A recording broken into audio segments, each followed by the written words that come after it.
How to return an item on Zalando. Hello and welcome to our YouTube channel How Tutorials. In today's video, I'm going to show you how you can return Zalando item. If you want to return your Zalando item, then first of all you will need to use your Zalando application or the website. If you want to open the website of Zalando, first of all you will need to open any web browser of your device. Here I'm going with Chrome browser. Now open your browser and in the search bar you need to type zalando.com. Then search for it. Within a while you will be taken to the official website of Zalando. Here first of all you need to choose their country. Tap on the country's flag to choose it. And here make sure you are logged in to your account. Once you are logged in to your account, here at the top you will find some options. Here you need to tap on this return an item option.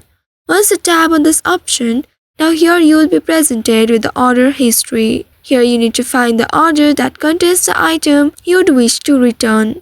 Once you find the item, you need to select it and then here tap on this create return. After tapping on it, you will need to specify the reason for the return and choose whether you want to refund or an exchange. After that, Zalando will provide a return shipping label. You need to pack the item securely in the original packaging and then drop off your parcel at the designation courier or drop-off point mentioned in the return instructions. You will need to follow the instructions provided by Zalando. And once Zalando receives and processes the return, you will be notified about the refund or exchange. Within few days, you will be able to get refund of that return item. So by following these steps, you should be able to return an item on Zalando. I hope this tutorial was helpful. If yes, don't forget to like, share and subscribe to our channel. Also hit that bell icon to never miss any updates from us. Thank you for watching.